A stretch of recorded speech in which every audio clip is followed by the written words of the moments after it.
Today, on the future of everything, the future of information technology and government.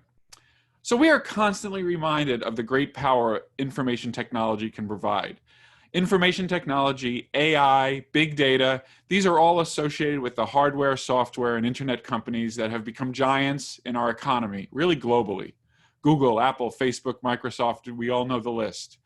Many industries have been transformed by the adoption of information technology. Think about transportation, banking and finance, real estate, and even healthcare, the field where I operate, slowly but surely.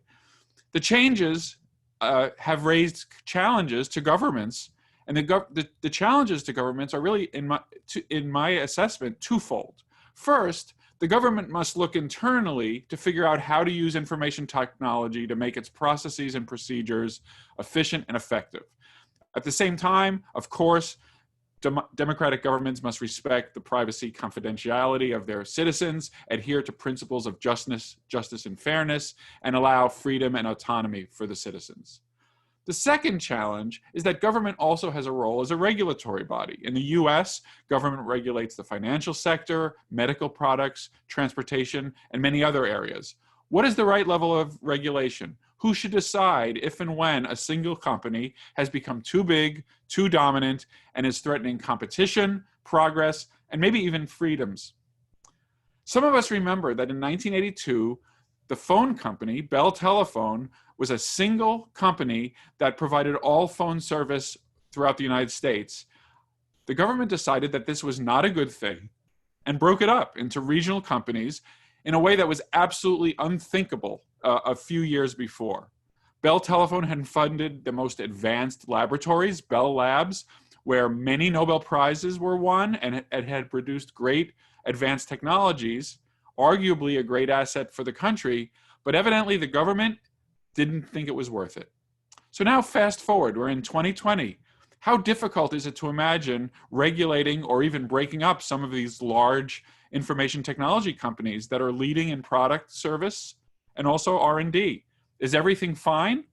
Or does the government need to think about what to do? Marietje Schaake is an international policy director at the Cyber Policy Center, as well as an international policy fellow at the Institute for Human-Centered AI at Stanford. And she's a leader in thinking about these issues. She was a member of European Parliament from 2009 to 2019 and led several working groups related to Europe's digital agenda. At Stanford, she's involved in research and teaching, classes such as AI and the rule of law, governing artificial intelligence, and technology and the 2020 election. Marietje, in your speeches and in your writing, you're devoted to advancing democracy, but it sounds like you're worried about democracy being threatened by these trends in information technology, including AI. Where do those worries come from? And what have you learned in your experience in government about what we might want to do?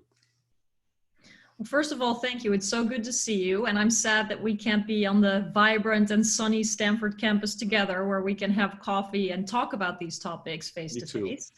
But it's really nice to be on your podcast and to catch up this way. I do worry about the sustainability and resilience of democracy for a variety of reasons. And I think technology plays a growing role in what is at stake, as it does with almost all other sectors, as you mentioned. And one of the phenomena that I think we don't discuss enough is how digitization almost always means privatization. And so, sure, companies can provide for efficient services, necessary services for governments, anything from databases or social security systems or any kind of big administrations. But increasingly, technology, artificial intelligence, very advanced processes become a part and a layer of everything in society. And where, for example, a private company may have built roads before and then those roads became public spaces, right? It wasn't the government itself that was going to pave the roads.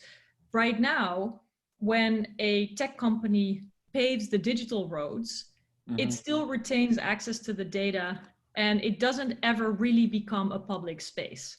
Now, you may wonder, why does it matter? Because maybe the companies can run these services much better than governments do. Governments tend to have a fairly bad reputation for service delivery, but you run into all kinds of questions about accountability, where governments are simply put under a different spotlight for good reasons than companies normally are. And I think this blurring presents a very fundamental question about what kind of transparency, what kind of accountability, what kind of independent oversight we think is appropriate in society, and how we apply those principles that have been, evolving over centuries of democracy and democratic governance. How do we apply those in a technological context? And there it becomes much more complicated.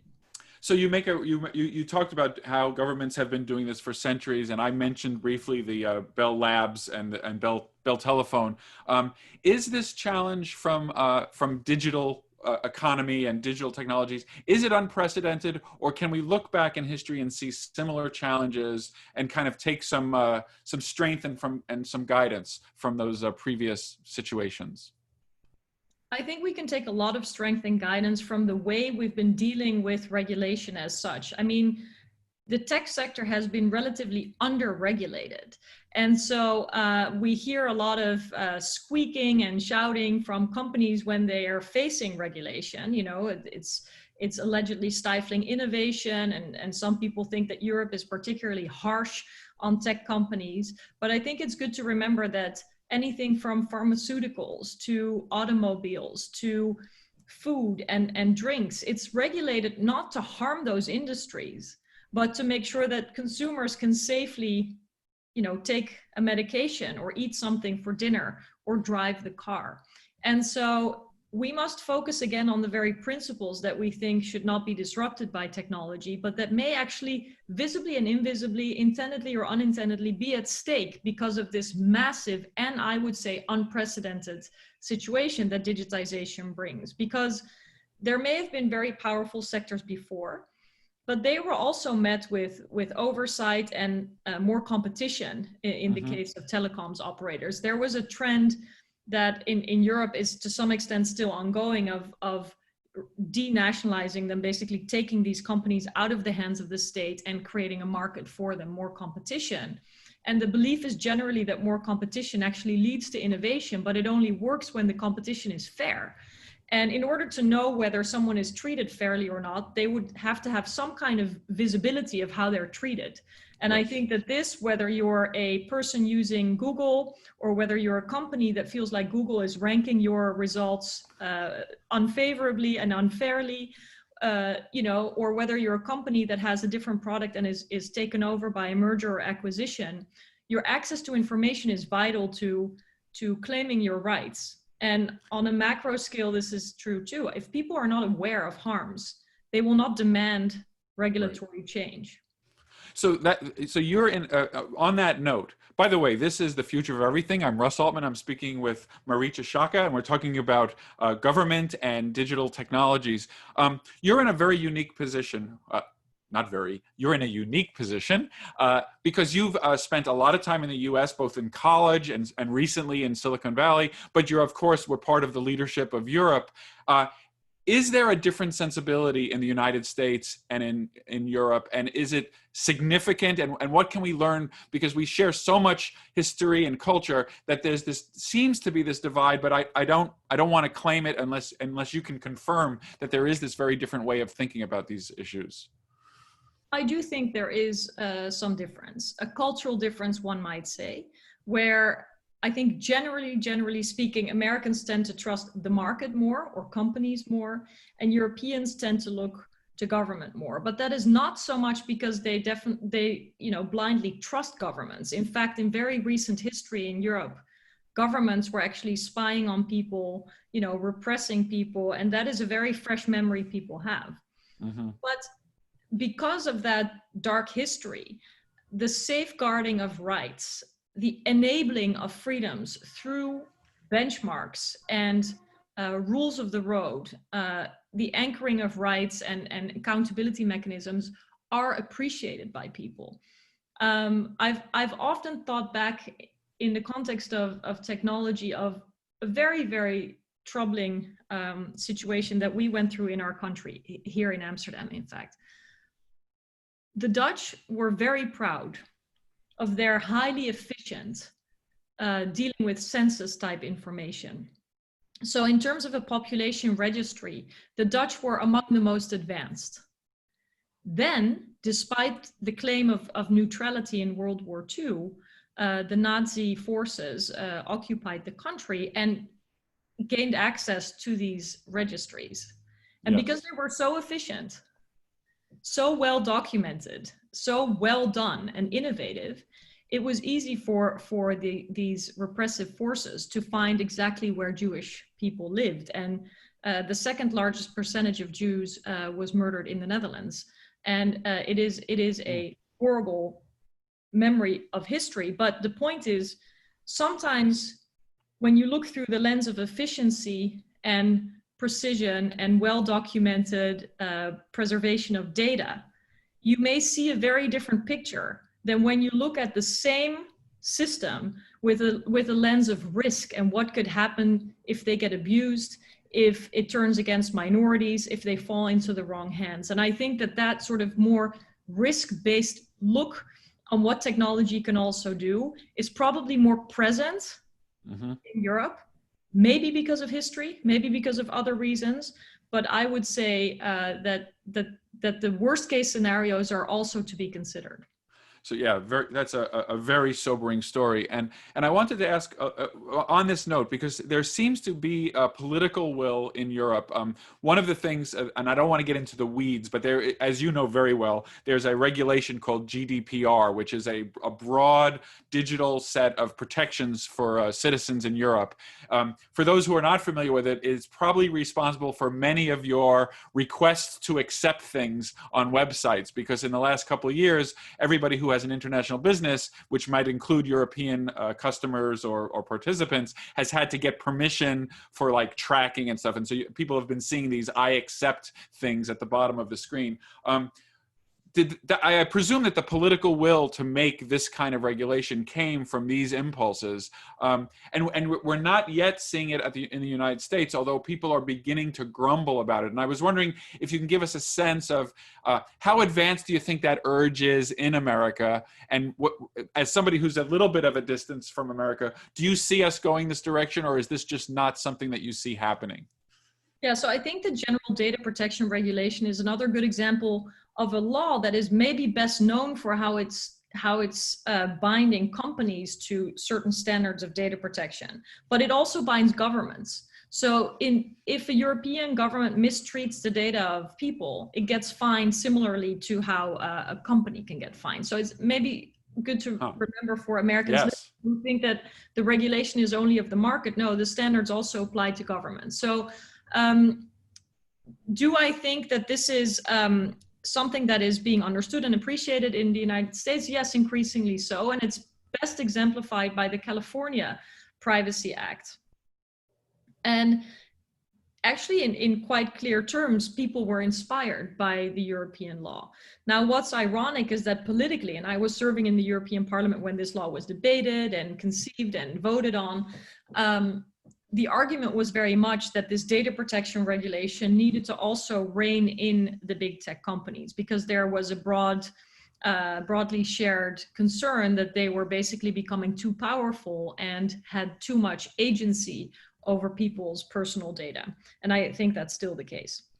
However, even though the argument was that it would actually counterbalance that big power of big tech, it turns out that it's actually empowered the big tech firms, and that it's been much more difficult for smaller companies and public institutions to adhere to these fairly complex data protection rules, where if you have 100,000 staff and multi-billion-dollar turnovers and profits, it's much easier to comply with basically anything you're asked to do than if you're a mom and pop store that does, I don't know, like contract processing or... Oh, that's interesting. I hadn't heard that. Does that mean, is anybody in Europe considering modifications to the rule to help the kind of smaller guys, smaller startups or whatever? Yeah, well, there's definitely a lot of lessons learned. And so there was recently an evaluation that made very clear that the ideas of the general data protection regulation are broadly supported and actually legitimate, but the execution and the enforcement is really lagging behind. And it's also because of an asymmetry between regulators. So for example, data protection regulators in a country like, I don't know, Belgium, that basically have to assess whether a company like Facebook with what, 2.5 billion users now, is complying. Yeah. And the level of knowledge, the level of access to information, the level of ability to probe and to deal with a multitude of cases that may land on their desk is still something that needs more capacity. And capacity should be seen in the broadest sense. So budgets, knowledge, mandates. And so there's a lot of updating going on there. So it sounds like actually the GDPR, Europe is doing all of us a favor by running this experiment in a way so we can figure out what works and what doesn't work. And I can see now that it creates an ecosystem that probably needs modification, but it gets started in the directions that you've been recommending. So I wanted to ask, because I know a lot of people, especially in the US, think this. How much of the European how should we call it, skepticism about the big tech companies has to do with the fact that they're based in the US, and in fact many of them are based in a very local geographic area of Silicon Valley, and there's a sense that like this is the Americans kind of interloping on our lives like yet again. It reminds me a little bit of some of the lash of, as you well know, there's also a big difference in the United States and Europe in the attitude towards genetically modified food. And Monsanto has a bit, not a great reputation. And I'm wondering, is this that movie all over again, or is this different? Because people have said this. People have dismissed in a way that may not be fair these concerns as they just don't want the American companies to do well. Yeah, or a bit of jealousy. I've also heard, allegations that it's jealousy. But this very question I've thought about so much over the last couple of months. You know why? Because of the whole saga around TikTok. For the first time, a non-American social media video platform company was so popular that hundreds of millions or tens of millions, I don't know the exact numbers, but in any case, vast numbers of Americans downloaded it quicker than regulators could blink and understand, is this a threat to the way that data is being collected by, in this case, a Chinese home base, right? Yes. And is there a reason to be concerned for national security, for kids' well-being, for all kinds of reasons? And so I thought, well, look at that. The president has now threatened a ban. It needs to be nationalized. At the first instance that a foreign company enters the American market with such numbers. Now, I don't want to create any kind of equivalence between China and the US, but for the notion that this massive influence on teenagers, but in fact, everyone in society. Well, today's teenagers are tomorrow's parents and leaders, so. Well, and I understood that TikTok is also very popular among, women that are older than teenagers, but I don't have the details there. But the point is really, in Europe, there has been massive downloading and use of foreign-made services online for a long time. There has not been a proposal to ban anything. Right. So I'm sure somebody has shouted it somewhere, but not on a serious political level. So I would say it might be an interesting lesson for Americans to say, look, we're open for business and we're open for innovation. We're open for services from all over the world, but we do want to have requirements that safeguard our population and our data in a way that it cannot just be used and abused by some foreign government. And exactly those concerns are vivid in Europe. And I think it's actually not very strange, and it's not directed against American companies. It just happens to be that Silicon Valley is an extraordinarily successful and powerful place when it comes to bringing forth these technologies. The big, big nine companies, a lot of them are American, now increasingly Chinese. And so I think you'll see that Europeans will be concerned about possible abuses and risks, no matter where the firms are originating. This is The Future of Everything. I'm Russ Altman. More with Marietje Schaake about government, AI, and the challenges in the digital age. Next on SiriusXM. Welcome back to The Future of Everything. This is Russ Altman. I'm speaking with Marietje Schaake, and we're talking about digital technologies and government. And I think it would be crazy for us not to discuss the role of digital technologies, social media in elections. So I'm sure you've thought about this. What is your sense of what has happened in the past? What did we learn from 2016 and perhaps other elections? And what are we looking at going into late 2020 in the United States in particular? Well, I think the whole world is watching the American elections, and it's going to be historic no matter what else happens. It's already such an unprecedented set of events that we're seeing unfolding every day, and technology is a growing aspect of this whole process, whether it is a president tweeting or whether it is attempts at hacking election technologies or the spread of disinformation in covert ways. We really have to appreciate the fact that democracy is under attack. And I think that a big lesson learned in the US since the 2016 election is that this threat is real. And maybe going back a little bit further, that technology, even if it is well intended, does not automatically make a liberalizing or democratizing a set of ideas going viral.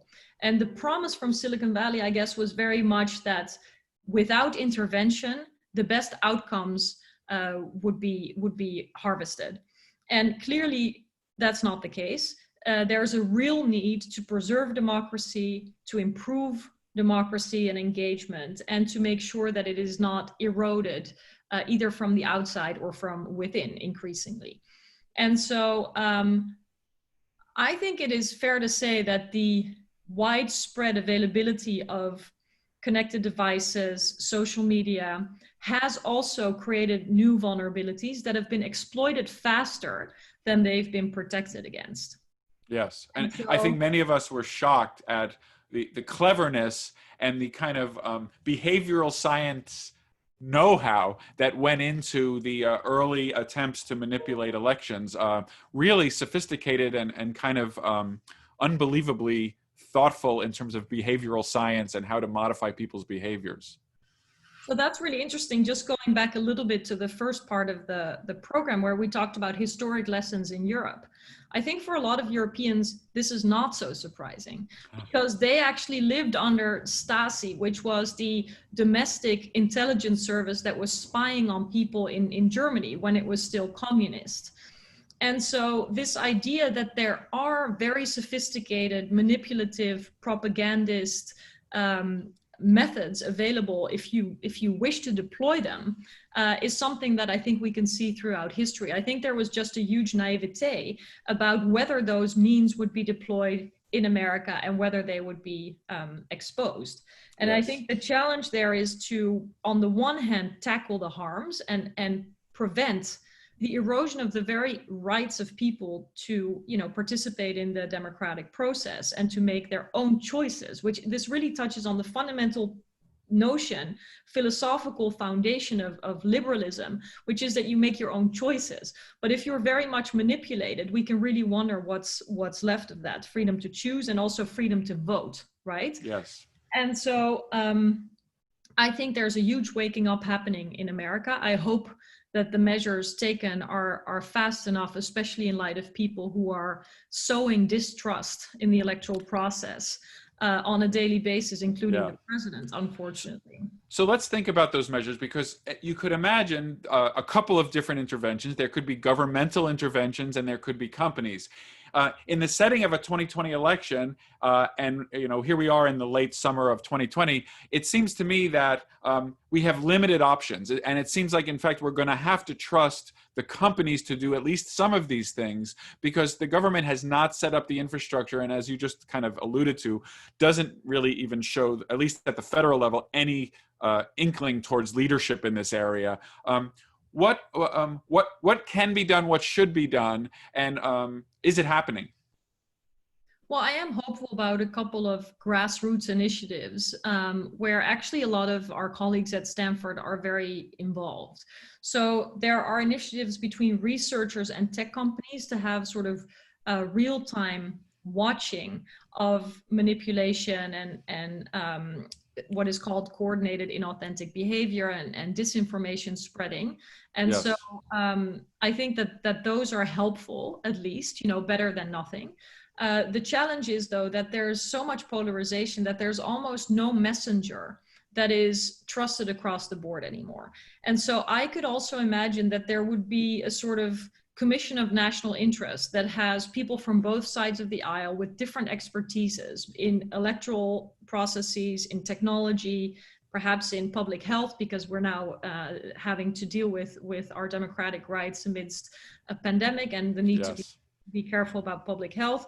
Maybe also national security, so that if there's any disputes about abuse of power or the right to demonstrate or things like that, that they can also be reflected upon. In any case, I think what America needs right now is trusted messengers. And hopefully there will be people who can stand up and bring the country back together. I've never seen the US this divided, especially in the middle of a national emergency. After 9/11, people really united sort of, behind the national interest. And surely there were witch hunts of Muslim Americans that were completely unacceptable. But by and large, there was a sort of bipartisan meeting of the moment. And right now it's almost like the opposite. When people need to support each other, they're standing with their backs against each other and at times are even firing arms at each other. And so I think that it's a crucial election in every way, not only because of the technological component, but actually for much more fundamental principles that are at stake in these months in America. How do you think about the claims that people make that this is censorship? And of course, censorship is a big bad word, certainly in the US, and I think in all democracies. What do we say to people who say, well, when you set up these monitors and you described the researchers that are working with the tech companies, but of course there would be a worry that this is a form of censorship and they're going to suppress non-academic type voices, often associated with liberalism. What should we think about that? Well, so, academics would never censor voices. What they can do is have independent, methodologically sound eyes on the process and create some kind of insight into it. And I think that has been a fundamental challenge in the power of the big tech platforms. They build an information ecosystem. They tweak the information ecosystem and the algorithmic processes on a daily basis, often on a permanent basis. And all, or not all, but like all the information that runs over it is becoming increasingly important for where people get information. And so I believe that we can only have a well-informed debate about what is a proper intervention. I'm not talking about censorship, but intervention. For example, is it proper to intervene to take down a Chinese-run bot network? I would say most Americans would not consider it censorship when foreign intervention in an invisible way is caught.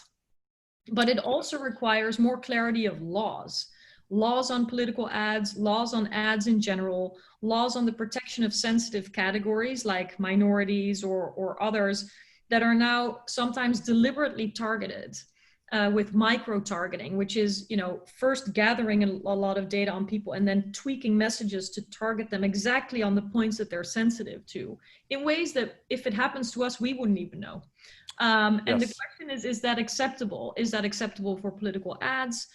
Is the flow of money in line with what we think helps democracy? And so I think this is actually making the case for regulation. If you don't want companies to decide what stays up and what goes down, which is what's happening today, right? Facebook has a lot of power over what gets seen and what doesn't get seen. That's why you get these allegations that they have a bias one way or another.